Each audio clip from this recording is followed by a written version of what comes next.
Baik, perkenalkan nama saya Caroline Handari dan di sini saya akan menjelaskan mengenai jantung dengan menggunakan preparat jantung ayam yang akan saya lakukan diseksi. Di sini sudah ada contohnya yang akan menjelaskan juga bagian dari jantung. Secara umum, jantung sendiri merupakan organ muskular, artinya dia tersusun oleh otot-otot yang akan mendukung fungsi dari jantung sendiri, yaitu untuk memompa darah dan juga menerima darah. Dan untuk jantung ini merupakan organ vital karena tanpa jantung makhluk hidup tidak bisa hidup atau bertahan hidup. Nah, di sini kita bisa lihat bahwa bentuk dari jantung sendiri adalah piramid atau disebut dengan quadrantous piramid. Dan pada manusia sendiri dia terletak di bagian tengah, yakni di belakang dari sternum dari mediastinum. Dan kemudian dia akan condong ke salah satu sisi, yakni ke sisi kiri, sehingga kurang lebih letaknya akan seperti ini. Dan kemudian jantung ini sendiri karena fungsinya tadi untuk mengalirkan darah, maka dia juga memiliki pembuluh-pembuluh darah besar atau disebut dengan great vessels. Tetapi selain itu juga ada pembuluh yang berfungsi untuk mensuplai darah menuju ke jantung itu sendiri, yaitu coronary artery. Memang di sini tidak bisa terlalu terlihat jelas, tetapi fungsi dari coronary artery tersebut adalah untuk mengalirkan darah dan mensuplai nutrisi bagi jantung itu sendiri. Selanjutnya kita berlanjut ke bagian yang sudah didiseksi di sini. Seperti disebutkan sebelumnya bahwa ada pembuluh darah besar atau great vessels yang totalnya ada 5, yakni ada aorta, kemudian ada pulmonary artery. Lalu untuk venanya ada superior dan inferior vena cava serta ada pulmonary vein. Dan bagian dari jantung sendiri dibagi lagi menjadi 4 ruangan totalnya, yakni ada bagian atas, bagian superiornya yang disebut dengan atrium. Lalu ada bagian bawah yang disebut dengan ventricle. Untuk bagian atrium adalah bagian yang menerima darah, sedangkan untuk ventricle adalah yang akan memompa darah menuju target lainnya. Kita mulai dari arah untuk penerimaan darah sendiri, yaitu dari seluruh tubuh, di mana untuk dari seluruh tubuh sendiri dia akan masuk ke bagian atrium kanan. Sini bisa dilihat ini dari arah posterior untuk penglihatan ini. Dari atrium kanan ini kemudian akan menerima dari superior vena cava yang diwakilkan oleh tusuk gigi ini, serta dari inferior vena cava untuk bagian bawah organ tubuhnya.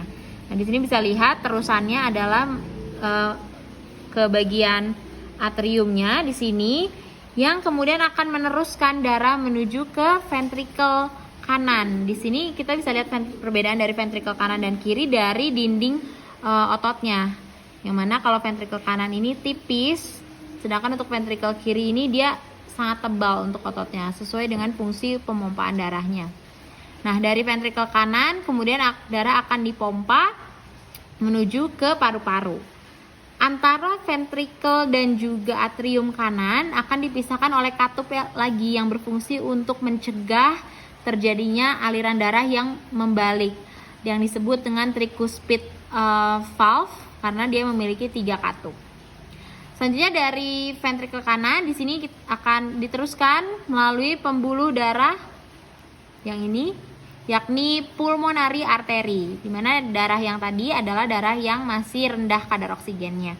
Lalu akan masuk ke paru-paru, kemudian dari paru-paru akan diteruskan kembali ke jantung melalui pulmonary vein yang bisa dilihat yakni pada tusuk gigi yang ini. Di sini dia akan menerima darah dari paru-paru, kemudian diteruskan ke bagian atrium kiri yang akan kemudian menerima darah yang sudah kaya akan oksigen, lalu akan diteruskan ke bagian ventricle kiri, di mana di antara kedua space tersebut juga dipisahkan oleh katup lagi yang disebut dengan bicuspid valve atau disebut dengan mitral valve juga. Karena dia B berarti hanya terdiri dari 2 katup saja. Fungsinya juga sama untuk mencegah aliran darah yang membalik. Lalu setelah itu akan masuk ke bagian dari ventricle kiri. Sini yang dindingnya tebal. Lalu dari ventricle kiri ini akan diteruskan ke bagian pembuluh darah paling besar, yakni aorta di sini, menuju ke seluruh tubuh, di mana aorta nanti juga akan bercabang-cabang lagi dan akan mengalirkan darah yang kaya oksigen menuju ke seluruh tubuh.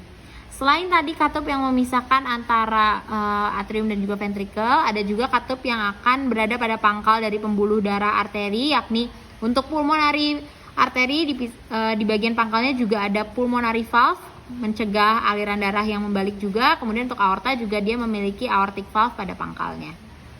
Nah, untuk lebih jelasnya lagi ketika dilakukan diseksi melintang, di sini kita bisa lihat tanpa tusuk gigi ada ruang di sini, ruang-ruang. Ini bagian atas berarti untuk bagian atriumnya, kemudian ini bagian ventricle, lalu di sini juga ada atrium yang bagian sisi satunya lagi juga, yang kemudian nanti sama penjelasannya seperti tadi.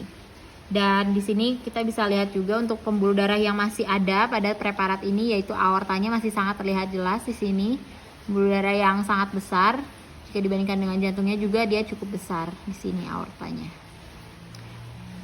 Demikian untuk penjelasan dari jantung sendiri beserta dengan bagian eksternal, kemudian bagian internal serta pembuluh darahnya berikut dengan fungsinya juga. Terima kasih.